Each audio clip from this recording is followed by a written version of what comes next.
Mais uma tarde de estudos com o Dr. Roberto Lúcio, que colocou tão prontamente para vir celebrar conosco o aniversário de São Luís. Seja uma tarde muito proveitosa, de grande aprendizado e muitas reflexões. Eu vou convidar a Dona Conceiçãozinha para fazer a prece inicial para nós.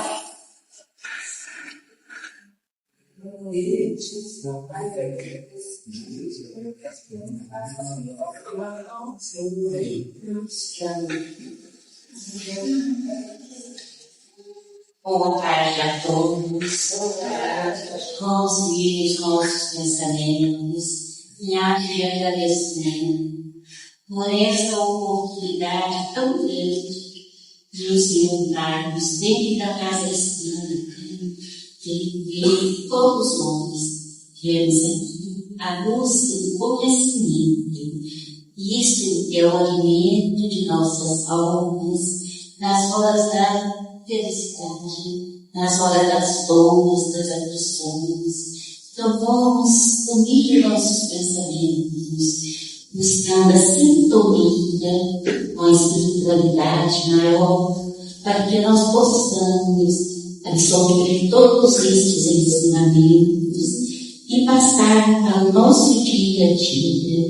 E também, Senhor Jesus, abençoa que nós possamos levar esta mensagem de entendimento e de paz com todos aqueles com quem nós vamos conviver.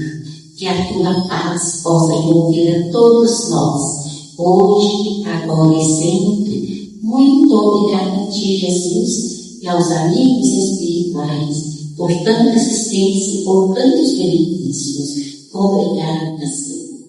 Que a tua paz envolva todos nós, encarnados e desencarnados.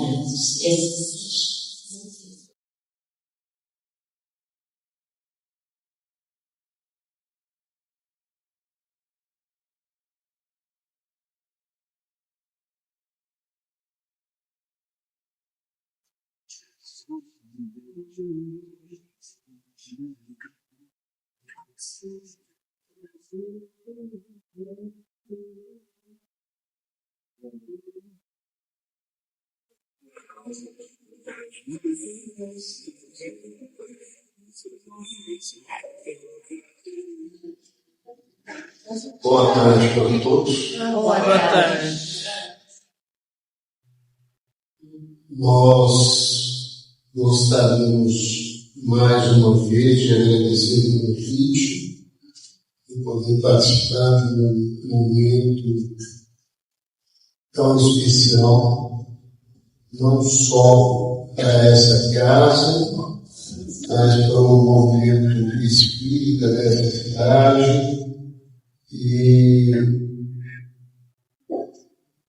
eu lembraria a todos nós, muita gente talvez esteja aqui, tenha pouco tempo de conhecimento, de estudos espíritas, e alguns são curiosos, outros deixam de ser, para perguntar por que aqui se chama Grêmio Espírita São Luís. Quem que é esse santo, né?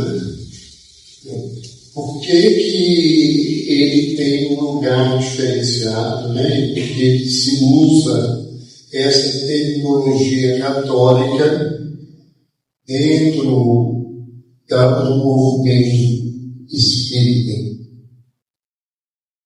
Primeiramente,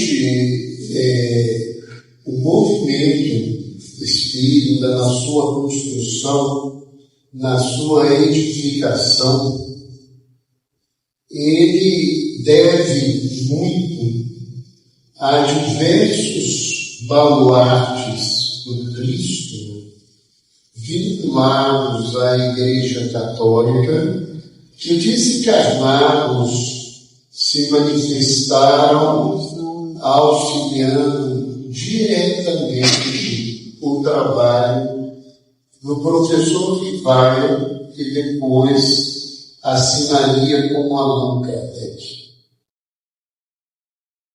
Entre esses espíritos se destaca a figura do espírito de São Luís, que foi apresentado a Kardec como um dos seus principais orientadores no trabalho da codificação.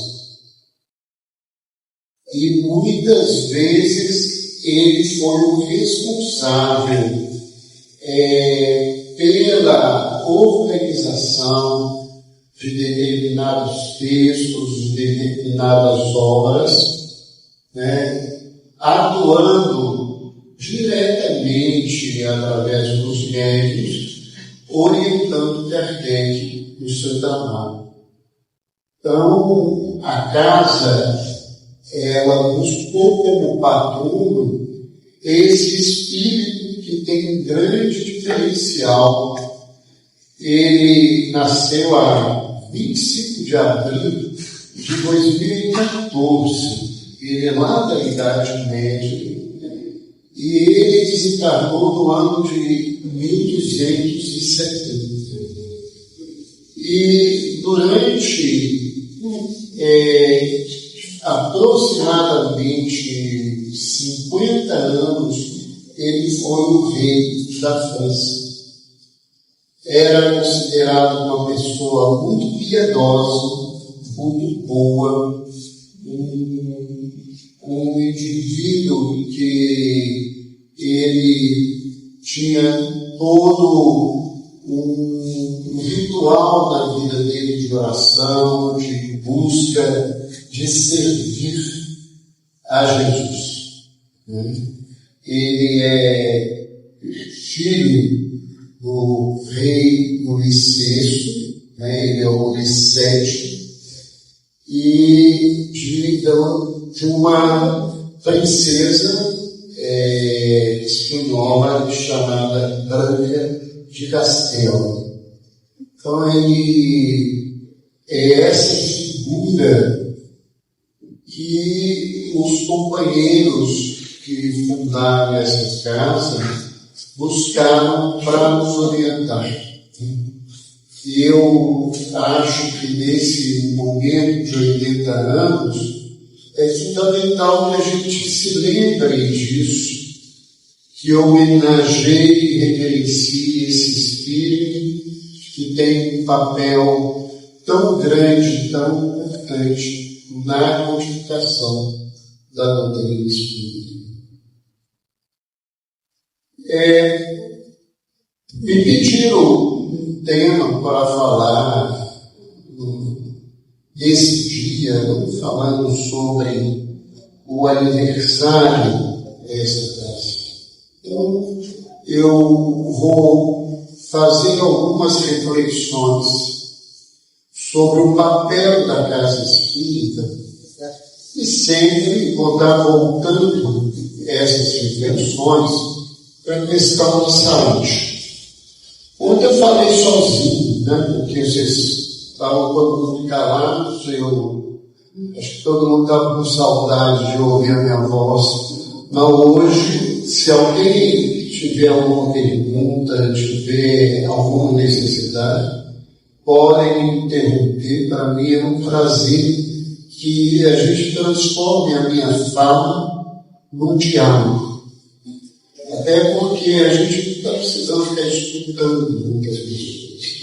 A gente está precisando ter a oportunidade de refletir juntos. E às vezes a gente ouve uma frase, ou a gente não entendeu, ou a gente quer fazer uma questão, ou um adendo para ajudar, podem ficar à vontade.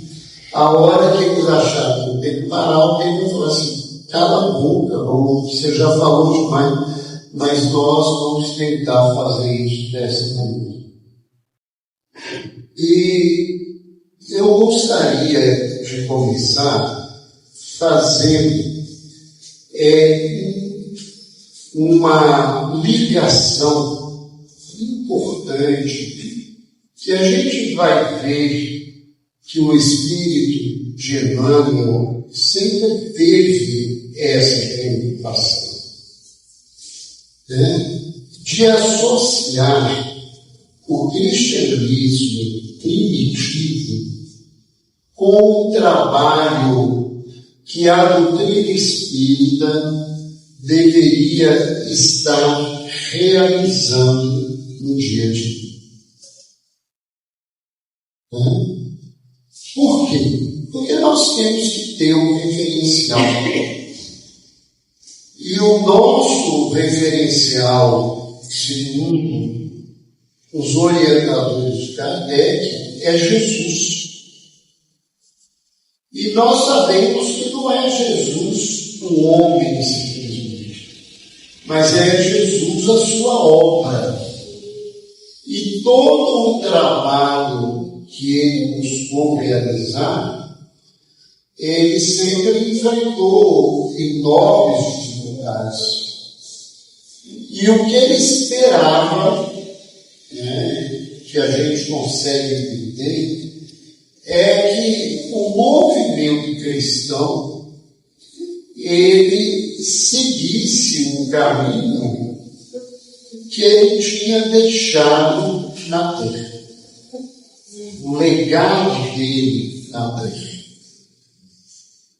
Infelizmente, por volta do século V, nós vamos ver tudo isso se complicando, porque a Igreja Romana, o Império Romano, vendo-se na impossibilidade de calar o movimento nascente naqueles últimos séculos, que era o cristianismo, e a propagação dele, ele fez o que sempre os poderosos fizeram, de assambarcar determinados princípios para poder utilizar desse poder, dessa capacidade, para aumentar o poder que eles tinham enquanto Estado. E a união do cristianismo primitivo com o Estado romano, como nós sabemos na história, foi um desastre.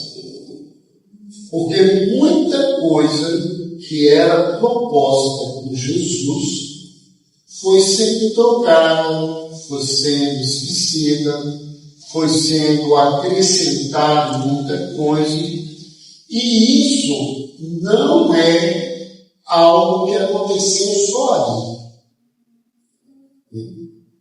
A edificação do reino de Deus na terra é um desafio até hoje, até esse momento.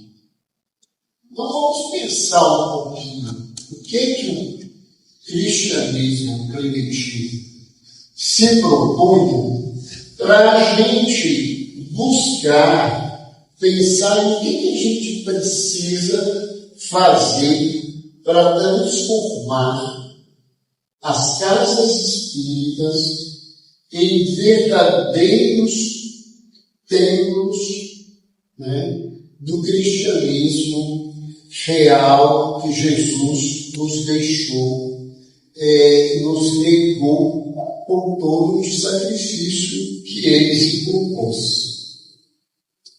Primeiro, é importante que a gente tenha sempre essa clareza. Jesus não fundou nenhuma religião. Quem disse isso não é verdade. Jesus não estruturou, enquanto teve na terra, nenhum templo, nenhum ritual, nenhuma hierarquia dentro daqueles que se guiam para caminhar. A doutrina espírita deveria tentar repetir esse lugar.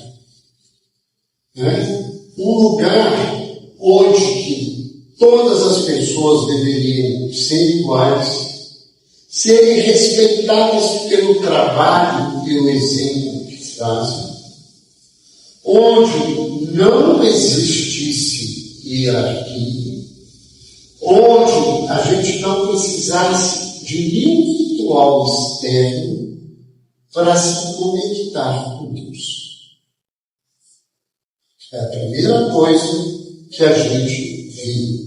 Mas alguém fala assim, então, que criou o cristianismo? O cristianismo, como doutrina, ele é edificado pelo apóstolo Paulo. Paulo é o primeiro grande teólogo do cristianismo. É ele que vai, através de suas cartas, das suas orientações, da propagação do conhecimento, da edificação das igrejas, né? Depois se chamaram isso, mas das comunidades, tanto dentro de Israel, né? Quanto fora dali, tudo isso, enquanto doutrina, foi edificado pelo apóstolo Paulo. Jesus não escreveu nada e Jesus entendia que o verdadeiro trabalho de quem quer servir a Deus não é trabalho, é fazer, é lidar com as coisas que a gente vive. Alguém pode me dizer, mas isso é lógico. Não é lógico. Porque é lógico, a gente vive. Se nós acreditamos que o que é importante é o trabalho, todas as pessoas que dizem seguir Jesus deveriam se sentir honradas e assumir os trabalhos aos quais elas são devolvidas.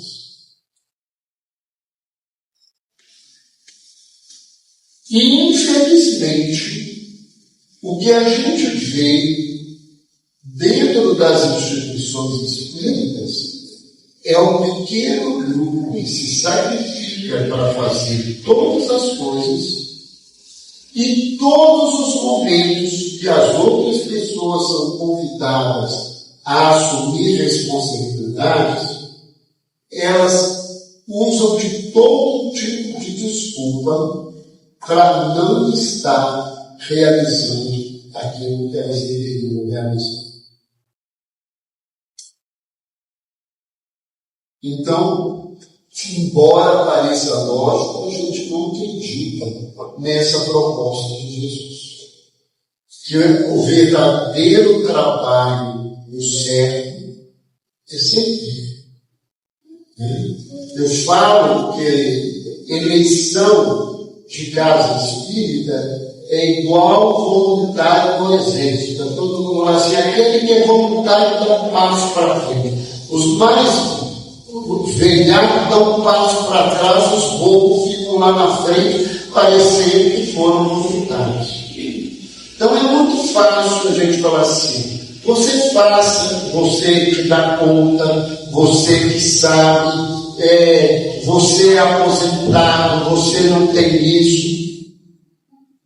Eu vim com minhas dificuldades e com meus desafios para vencê-los. Não é para entregar e nem me desculpar nesse contexto.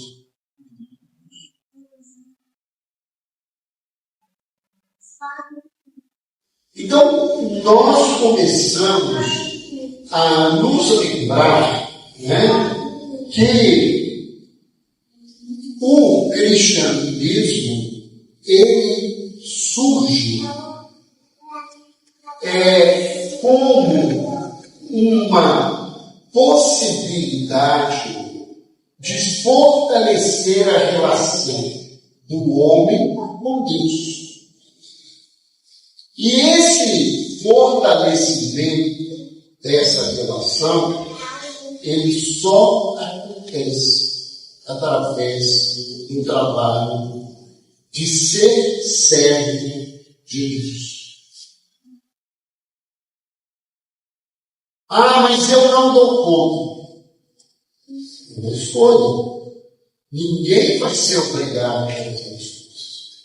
Mas nós temos que ter noção que isso é responsabilidade nossa. Que quem é chamado devia era se honrar de estar nesse lugar. E às vezes uma honra meio louca da vida, né? Conta-se a tradição cristã que na caminhada do apóstolo Pedro, quando Simão chega no momento maior do seu testemunho, ele é condenado a ser crucificado. E o que ele faz? Ele diz que ele aceitava o sacrifício. Então ele estava honrado em poder se sacrificar em nome do ideal dele. Mas ele não acreditava que ele era digno de morrer à semelhança do seu mestre, porque ele era muito menor que o seu mestre. E ele pede que ele seja crucificado de cabeça para baixo.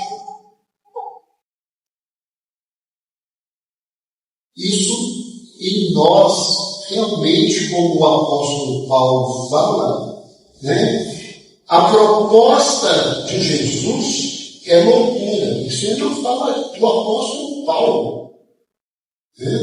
E nós deveríamos tentar pensar aonde que nós estamos. O que nós estamos fazendo. O cristianismo, no seu início, no seu trabalho, ele trazia essa proposta de esclarecer, de solucionar as dúvidas das pessoas que chegaram. Então, um dos grandes papéis que nós temos que assumir é o papel da divulgação. Só que divulgar não é ficar falando sobre o espiritismo. Divulgar é dar a oportunidade que as pessoas estudem e se aprimorem, que é diferente. E estudar não é ir para a reunião pública. Porque tem gente que faz da reunião pública igual os católicos fazem da missa. Eles vão uma vez por semana e quando saem de lá acham que cumpriram toda a obrigação da vida deles, que eles não têm mais nada para fazer. Nós somos convocados a estudar, a aprender, a aprimorar os nossos conhecimentos. E hoje, mais do que nunca, as pessoas, elas não estão tendo muita paciência de ouvir as pessoas muito tempo. Então, a melhor forma que a gente faz é reuniões de estudos, onde as pessoas participam, elas colocam suas dúvidas, elas colocam as suas colaborações, e isso vai crescendo. É o diálogo. E esse diálogo, ele precisa acontecer com respeito. Porque muitas vezes os dirigentes, eles são autocráticos, eles são donos da verdade, todo mundo tem que aceitar o que eles falam, o que não é nem proposta do espiritismo, muito menos do Cristo. né? Muito menos do que isso. Ou o grupo é tão crítico, tão pesado, que as pessoas ficam envergonhadas e com medo de colocar a sua opinião e como é que isso vai ser visto. Ah, mas o que ele falou era uma besteira para você, para ele não é. Ele não entendeu, ele não sabe, ele não conhece. Então, isso é outra situação que a gente tem que ter, né, para que a gente faça essa perspectiva. E o cristianismo primitivo, ele se demarcou por buscar força e coragem para a continuidade das lutas que libertam o homem da vida material como nós queremos que ela seja. De nos prender e nos vincular às riquezas, aos poderes, ao orgulho, à vaidade, na caminhada. Todo o primeiro momento do cristianismo primitivo, ele foi acompanhado de sacrifícios. E não era só sacrifícios que sustentavam. Os primeiros cristãos, eles foram, na grande maioria, levados à crucificação, levado à fogueira, levado aos circos, entregue às feras, entregue ao achaque dos homens, e eles fizeram isso com uma capacidade de testemunho que nós precisaríamos ter. E aí ouço muitas vezes as pessoas falar, mas isso era naquele tempo, então tudo devia ser melhor, porque a gente acha que o mundo melhorou, então nós deveríamos ser mais capazes de lidar com isso, mais capazes.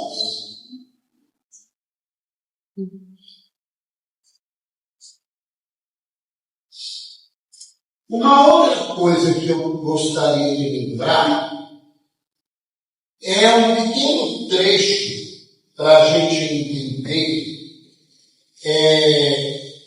qual que era a proposta de Kardec quando ele fundou a primeira instituição espírita no mundo, que é a Sociedade Parisiense de Estudos Espíritas. A proposta de Kardec, né, e a proposta de muitos movimentos espíritas fora do Brasil é muito diferente da visão e da proposta que o movimento espírita brasileiro tem. Aí alguém pode dizer assim, e quem está certo ou errado? Não é quem está certo ou errado. Não é essa a questão. É como as coisas acontecem. Quem acrescentou coisas fomos nós, no Brasil. Mas elas não devem ser ruins, não, porque elas viraram referência para o mundo inteiro. Quando você vai no Congresso Internacional de Espiritismo, as pessoas, muitas vezes nativas de outros países, elas sonham em reencarnar no Brasil e serem espíritas do Brasil. Porque nós temos um trabalho, uma estruturação, uma capacidade que muita gente não tem. E uma das coisas que nós precisamos fazer, e retomamos o cristianismo primitivo, foi o trabalho de assistência às pessoas que são carentes. Porque esse é um dos grandes diferenciais que o movimento espírita brasileiro Mas a Sociedade Brasileira de Estudos Espíritas está lá, tem por objeto o estudo de todos os fenômenos relativos às manifestações espíritas e suas aplicações às ciências morais, físicas, históricas e psicológicas. Ou seja, usar tudo que a gente aprende no espiritismo para a gente ter comportamentos morais mais adequados, melhorar a qualidade do planeta, da vida, da estrutura, do respeito ao nosso corpo, né? De entender a verdadeira história da humanidade, a história espiritual. Se tem alguém aqui que não conhece a história espiritual do planeta, que não conhece a história espiritual do Brasil, eu sugiro a essas pessoas que possam estudar duas obras que vieram através da mediunidade de Francisco Cândido Xavier. Uma delas é a Caminho da Luz, que conta todo o panorama espiritual da história da Terra.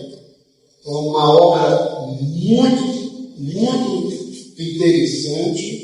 É interessante, inclusive, que se crie grupos nas casas espíritas para estudar, porque uma e outra pessoa complementa, porque tem muitas informações. E a outra obra, que é uma obra do Humberto de Campos, que é Brasil, Coração do Mundo, Pátria Igreja, em que a gente vai entender a história espiritual da Terra. Nesse momento, até de uma maneira muito triste, porque a gente tem se perdido da proposta que o Cristo deu ao Brasil diante dos últimos anos, como o Brasil tem lutado por tudo. Mas aí ele coloca uma coisa muito importante, que era uma proposta para se estudar o espiritismo. As questões políticas, de controvérsia religiosa e de economia social, aí são proibidas. Então não havia abertura na sociedade parisiense para discutir política, para ficar discutindo controvérsia que a gente não tem prova, descobrir o sexo dos anjos, quando tanta gente fica aí discutindo as coisas. Essa expressão para quem é antigo na doutrina, é ficar pulando chifre na cabeça de cavalo, porque a gente não tem resposta para certas coisas, e fica aí, eu acho que é assim, eu acho que é assim, né? E nem para ficar discutindo as questões sociais que envolvem conflitos, brigas, ideologias. Infelizmente, com a questão da pandemia e de todo o processo da Terra, o movimento espírita, como muitos movimentos religiosos, e infelizmente como muitas famílias, houve grandes quebras de relação, de estrutura, porque nós resolvemos discutir e brigar por coisas que não cabem dentro do espiritismo. Ninguém está proibido de ser político, ninguém está proibido de discutir economia social lá fora, de querer sentar com um amigo para discutir o sexo dos anjos, mas a casa espírita não é usada. E nós não deveríamos usar o movimento espírita para isso. Vamos continuar, né? Quais que são as finalidades do centro espírita? Primeiro, a finalidade maior é o estudo e a prática da doutrina espírita. O que é o estudo e a prática da doutrina espírita? É o conhecimento, primeiro, das obras básicas da doutrina, porque tem gente que diz que é espírita e nunca leu o livro dos Espíritos. Às vezes você vai ler o livro dos Espíritos e vai descobrir uma coisa lá que você não concorda. E aí você vai descobrir que você não é espírita, porque você não concorda com aquilo e não quer aprender, não quer melhorar, não quer mudar a sua vida. Ou que eu gosto de muita coisa do Espiritismo, mas eu não dou conta dessa ideia, de isso muda, essa perspectiva, porque as pessoas devem estudar. E a prática da doutrina espírita, a prática doutrinária, é a prática básica do Espiritismo. Porque tem gente ainda hoje pregando e falando de Espiritismo sem manifestação espírita, sem reunião mediúnica, sem intercomunicação com o mundo espírita. Isto não é Espiritismo. É papel da casa espírita trabalhar a questão da mediunidade, aprimorar o trabalho de comunicação espiritual, assistir os espíritos que vêm à casa espírita precisando de ajuda. Isso é nosso papel. Essa é a primeira prática e a grande prática que nós temos que viver e funcionar. Pode falar, Luiz? Eu já me comecei a estourar de filhos, que tem mais necessidade de ter o nome de determinado filho. Eu já disse falar. Tem gente que fala isso, diz que a gente sabe tudo. É só eles que sabem tudo, porque até que avisou que ele sabia quase nada e que a gente ia saber quase menos, e a gente precisa estudar muito, e não estudar só espiritismo, porque tem uma outra turma que fala que você não tem que estudar nada que não seja espiritismo, que também é um absurdo. A gente precisa cada vez mais de nos aprimorar na ciência, e essa é uma orientação do Kardec. Porque se a ciência traz novidades, nós temos que incorporar essas novidades se elas forem comprovadas como verdadeiras. Isso é um outro papel que nós temos que assumir. Outra finalidade da casa espírita é a convivência fraternal através do exercício da solidariedade, da tolerância e do trabalho que levam à evolução espiritual. É o exercício da paciência, da tolerância, do respeito ao diferente, ao que pensa diferente, Viver esse contexto. Mas o que acontece? Muitos de nós, ainda não somos poucos, principalmente aqueles que assumem compromissos doutrinários e levam para frente, são religiosos de várias encarnações. E nós trouxemos todos os defeitos nossos lá no passado para cá. Então a gente quer que as pessoas nos obedeçam, tem gente que só falta colocar o anel para os outros beijar para quando ele entra dentro da casa. Então tem pessoas que elas acreditam que é isso e acabou. Porque foi isso que eu entendi. Como se o meu entendimento fosse alguma coisa tão grande, Há poucos dias a gente divulga desde da pandemia, toda quarta-feira a gente manda mensagens para as pessoas, para um grupo de pessoas que repassam essa mensagem, que não sabem, e ela roda não só no Brasil, mas no mundo. E esses dias atrás, um companheiro trouxe uma mensagem para que a gente ficasse alerta ao que a gente está vivendo, e ele fala desses problemas quando que a gente se fecha e acredita que é dono da verdade. Então ele fala o seguinte, ele diz, né, que ele se lembra de um pensador do século XX que disse que a estupidez humana é infinita. Aí depois eu fui olhar, agora eu não sabia o que era essa frase. Até peguei essa frase e deve sair uma postagem daqui a pouco no meu Instagram falando sobre isso. Porque essa frase é realmente um dos maiores pensadores do século XX, Albert Einstein, e ele diz assim: na vida tem duas coisas infinitas, o universo e a estupidez humana. Quanto ao universo, eu não tenho certeza absoluta.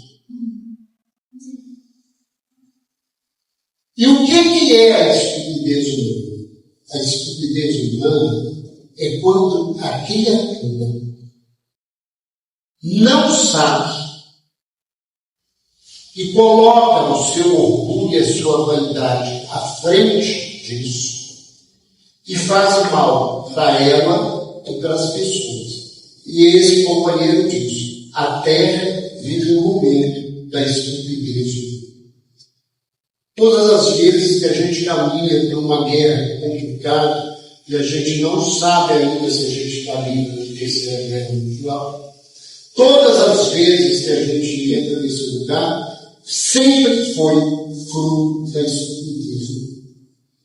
Das pessoas más, cruéis, das pessoas que se acham inteligentes e donas do poder, infelizmente, de uma maneira menor, mas real, a gente vê isso em todos os movimentos religiosos, em todos os movimentos que fazem uso do estudo, né, da coisa onde as pessoas acham que são donas da verdade.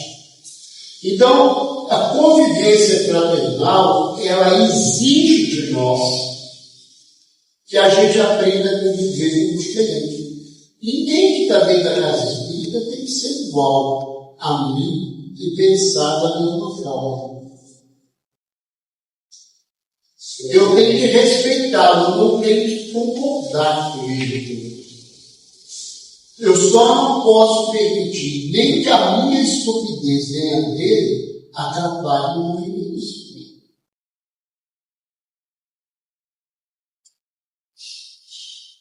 Nós temos que fazer um trabalho de solidariedade. E o primeiro trabalho de solidariedade que a gente precisa fazer é com os membros da casa espírita. Nós estamos num momento da vida, num momento real, que a gente tem muita gente querendo ser escutada e pouca gente para escutar. A gente está convivendo com isso o tempo todo. A gente às vezes está numa mesa mediúnica e o companheiro ou a companheira do lado está passando por um momento difícil e ninguém se propõe a parar para perguntar o que está acontecendo, como eu posso ajudar e o que eu posso fazer. A gente chega a ouvir um absurdo, porque isso é absurdo, mas é real, de que quando eu tenho problema, eu vou para outra casa espírita, para o atendimento fraterno de outra casa espírita, porque se eu falar na casa espírita com as pessoas que coordenam o atendimento fraterno, elas vão contar para os outros como se fosse favor. Isso é um absurdo, mas é uma realidade. Isso é uma realidade. Isso é falta de solidariedade. Um indivíduo que faz atendimento fraterno ou assistência fraterna, ele tem que ser igual um padre ou um funcionário, ele tem que ser igual um médico, um psicólogo que ouve o paciente. Eu não tenho que desvendar as coisas.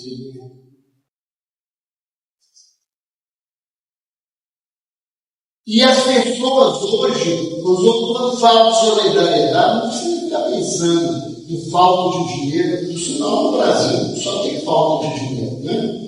Aqui tem dois tipos de gente, os que não têm dinheiro e os que roubam, os que não têm. Porque tem hora que eu fico querendo entender, se os outros não têm, como é que é roubado? Mas é coisa que caminha muito desse lugar.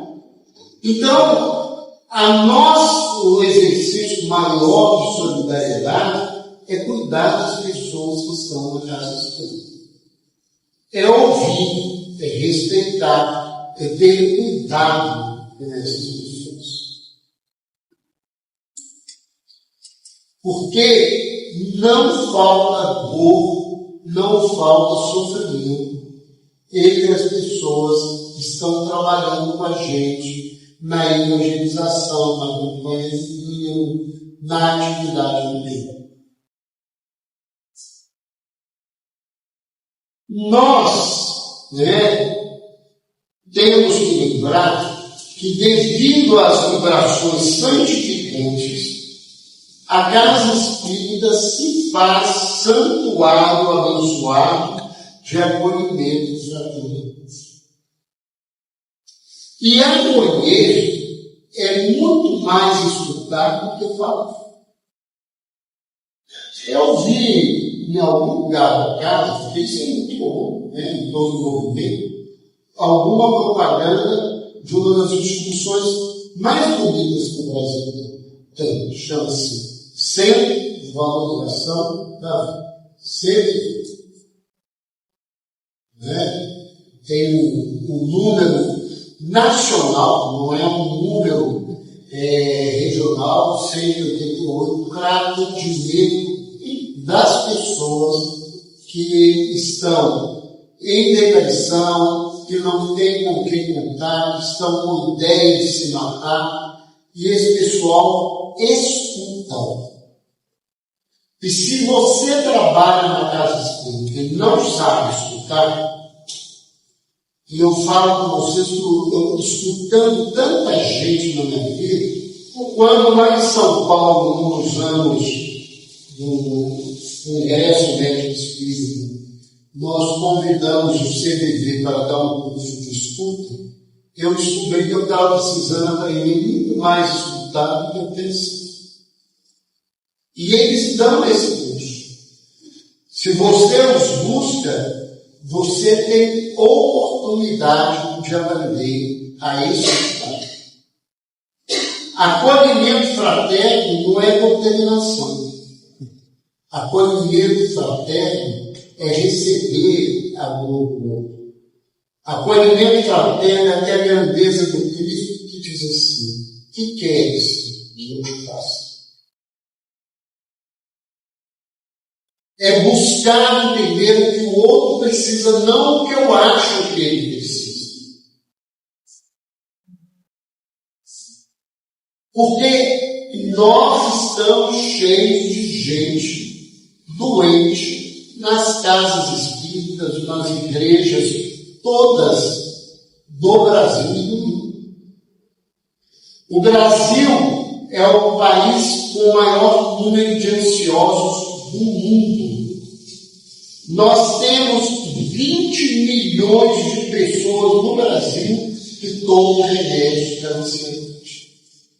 É 1/10 da população do Brasil. Lembrando que a estatística do Brasil é muito mal feita, então isso é muito mais. Eu não posso falar do meu trabalho porque eu lido com essas pessoas. Então, o meu trabalho aumenta muito. Mas 20 milhões de pessoas que tomam remédio. E 1/10 muita gente na casa espírita esconde que toma remédio, porque as pessoas vão falar que ele é obsediado, ou quando não vão falar aquela bobagem que eu falei de ontem, que estava aqui, de mandar parar de tomar um remédio. Você está na casa espírita, você pode curar sem remédio.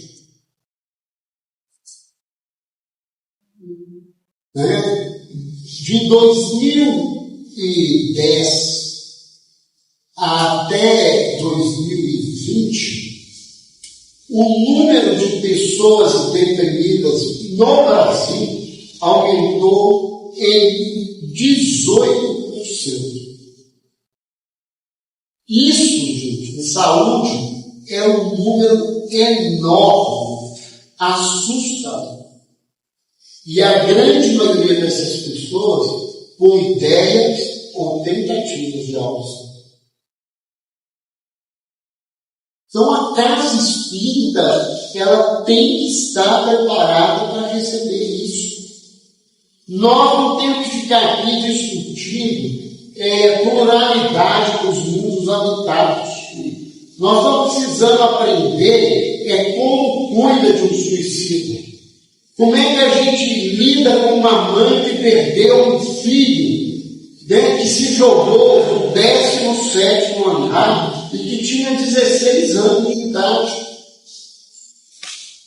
É como cuidar de alguém que chega na casa espírita com 15 anos e que foi estuprada pelos colegas adolescentes da sala que fizeram um estupro coletivo.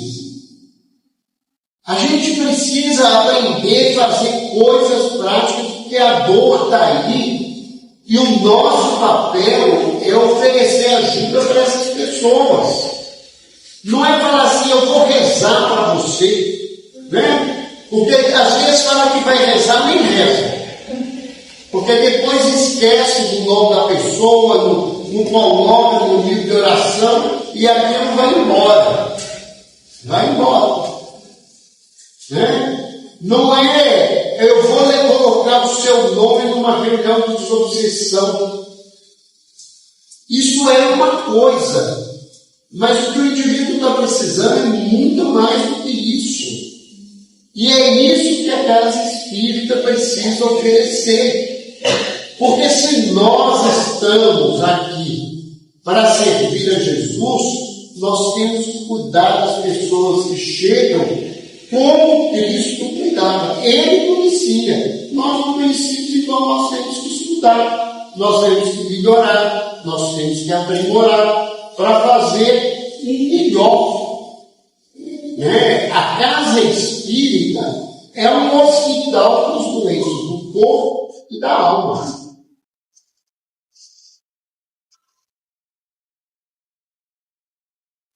Mas se eu receber essa pessoa, não souber falar, se eu sentar com respeito e souber ouvir, eu já fiz muito mais do que muito profissional de saúde em qualquer UPA, em qualquer serviço de emergência que a gente tenha no Brasil. Porque a maioria deles não tem tempo para isso e não podem escutar as pessoas com carinho e com respeito que a gente deve.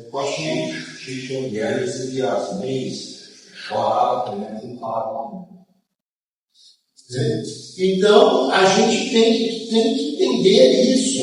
Né?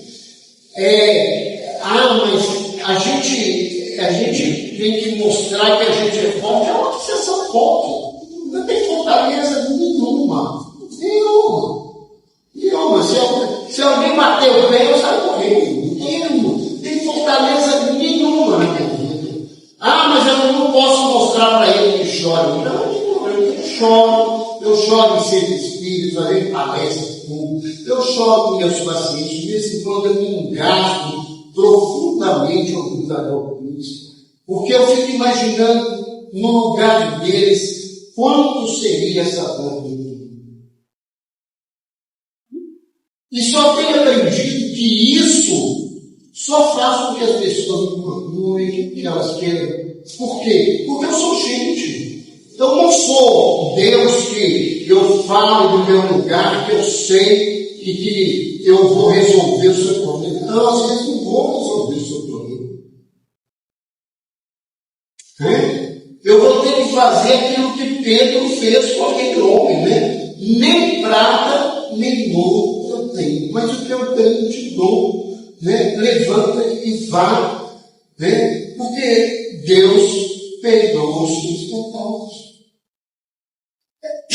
Porque nem toda hora eu vou ter tudo. Ninguém aqui tem que ser super-homem, super-mulher. Mas nós temos que nos dedicar a nosso Pai. Nós não fomos convidados para vir ao centro e tomar passe. Porque depois de um tempo que a gente está tomando passe, a gente está perdendo tempo. Porque a gente já devia estar dando passe nas pessoas. A gente deveria estar cuidando das pessoas. Ah, mas eu sou muito pequeno. Não é ser pequeno, né? Pequeno de tamanho não é problema, porque às vezes os pequenos de tamanho são grandes na alma. Né? E eu não sou pequeno porque eu não sei. Né? A gente tem que entender que às vezes as pessoas que têm a disposição de servir, às vezes não têm a palavra da cultura, mas ele tem a palavra do amor, porque eles falam, tocam e ajudam direto. Nós temos que entender isso. Né? Esse é o nosso papel. Esse é o lugar, né, do espírita. A dor está muito presente. Eu vou à casa espírita para ter força. Porque às vezes a dor dos meus filhos, a dor das pessoas que eu amo, é muito grande. Quantos de nós vamos trabalhar com o coração apertado, porque a gente não sabe como os nossos filhos estão. E às vezes eles estão em crise. Né? Às vezes eles estão falando em se matar. Ou às vezes eles estão ouvindo vozes que mandam eles fazerem isso. Então, que mandam eles usarem drogas. E isso, eu estou indo ali para buscar ajuda. Né? E chego lá, fico encontrando um monte de coisas que não é a propósito de Jesus. Para a gente ser um lugar de saúde, a gente tem que buscar a nossa saúde e tem que oferecer os melhores recursos que a gente tem para a saúde das pessoas que chegam. A gente não tem que mentir. Continua aqui que você vai curar. Às vezes não vou curar. Às vezes a doença daquele indivíduo, ela não vai mudar de lugar. Na Associação Médica de Espíritos de Minas Gerais, nós temos um grupo que se chama Grupo de Estudos de Espiritismo e Psicologia. Esse grupo, ele só trabalha com pacientes de câncer. Só pessoas que são portadoras de câncer.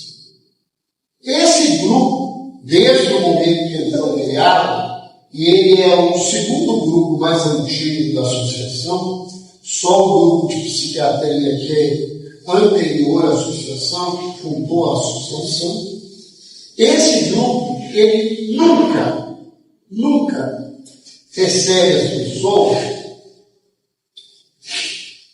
para dizer para elas assim, pode ficar aqui que você vai ter. Nós não propomos cura para as pessoas que chegam no grupo. O que nós propomos para eles é que o grupo vai oferecer a eles um atendimento e um acolhimento da dor que eles vivem.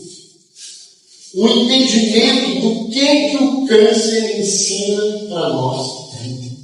Por que uma criatura passa por câncer? O que a lei divina quer que ele aprenda? Essa é a proposta. E mais do que isso, a gente diz a ele, nós vamos estar sempre no Senhor. Mesmo que isso seja te acompanhar até o momento de você retornar ao mundo espiritual. Alguns deles não, porque o tratamento deles no câncer dão resultados. Mas nesses anos todos, e o grupo tem mais de 30 anos, né, a associação faz 40 anos em abril, nesse tempo todo, o que a gente mais aprendeu com eles foi a lidar com a dor. E muitos deles dizerem, quando eles já estão em fase terminal, se esse grupo não existisse, eu não estaria indo embora com a paz que eu estou sentindo. Porque essa é a proposta. A proposta não é falar que vai curar todo mundo. A proposta não é falar que vai resolver todo mundo. Porque a gente não resolve os problemas da gente. Até porque com isso, se a gente resolve o problema, é só para arrumar um espaço do outro problema. Porque quando a gente acaba com um, tem outro. A vida tem problemas todos os dias. Né? A gente que trabalha com autoconhecimento, eu falo sempre, a gente não tem que aprender a resolver problemas. A gente tem que aprender a administrar os problemas. Porque saiu, entra outro. E às vezes é pior, saiu, entra dois. E aí fica mais difícil a coisa, porque você não aprendeu com um anterior, vem dois para poder mudar esse processo, essa caminhada. Né? Então, essa proposta de um hospital do corpo e da alma. E a gente está precisando de muito mais tratar da alma do que do corpo. Porque a ciência tem a se aprimorado com os tratamentos clínicos. Hoje a gente tem remédio inteligente, né? Remédios baseados numa técnica que chama nanotecnologia, que trabalha com coisas mínimas e pequenas que nós não vemos só em microscópios atômicos, são coisas muito pequenas. E essas moléculas, elas estão sendo colocadas nos remédios, principalmente nos cânceres, onde se usa remédios muito pesados, para que a molécula vá ao câncer e não ataque o resto do organismo da criatura. Só para a gente imaginar. Só para a gente imaginar. Quando eu estudava na faculdade, a gente ficava feliz com o exame pré-natal, que você disse, o coração batendo e o sexo do feto. Hoje a gente acaba, vê o narizinho, os olhos, vê tudo, né? A gente já vê que ele é infeliz, nasceu com a cara do pai, né? Aquela coisa, não teve jeito, o nariz é igualzinho, horroroso. Então aquilo que você tem hoje. As coisas se aprimoraram. Então, sabe, a doença maior que a gente tem hoje é a doença da alma.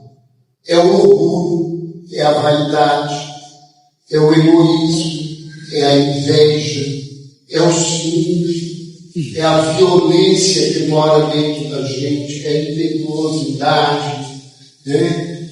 É a obsessão que a gente não consegue se livrar, porque o nosso ódio pelo obsessor é tão grande quanto o ódio do obsessor contra a gente. Então a gente precisa entender que esse é o papel, né? E um outro grande papel do centro espírita, né, é a construção de uma sociedade mais justa e mais justa.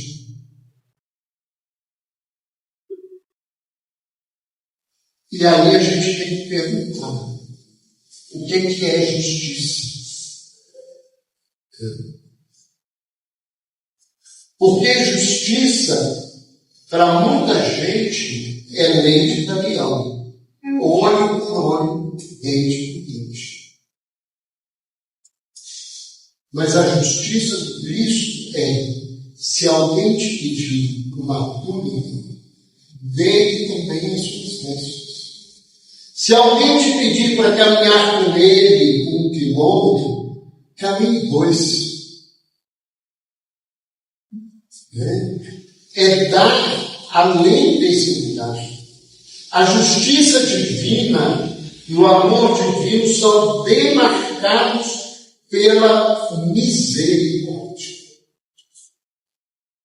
No livro O Homem Sadio, Uma Nova Visão, o espírito de Joseph Heger, ele diz no texto que o que diferencia o amor divino do amor do homem é que o amor divino tem a correlação da misericórdia. A misericórdia, é interessante a gente entender isso, porque misericórdia era uma faquinha que se tinha na arena dos gladiadores, que quando o gladiador perdia, e aquilo era uma desonra para ele, uma humilhação, ele pedia a misericórdia, que era que enfiasse aquela faca no coração, e ele morresse para não sofrer a humilhação de ser perdedor. A misericórdia é aquilo que reduz o sofrimento do amor. Esse é talvez o grande desafio e o grande papel que a gente tem que fazer. Ensinar que as pessoas que chegam a casa, elas são responsáveis por elas. Que não somos nós que temos que fazer a cura delas. A cura é algo bom. Ensinar para elas que eu posso seguir ao lado dela, mas eu não posso andar por ela. Ensinar para as pessoas que nós não sabemos qual é o tempo de Deus. Nós não sabemos isso. E todos nós estamos regidos pelo tempo de Deus. E às vezes as minhas dores vão me acompanhar a encarnação inteira. Por uma matemática que eu não sei qual é, porque eu não tenho essa competência no mundo.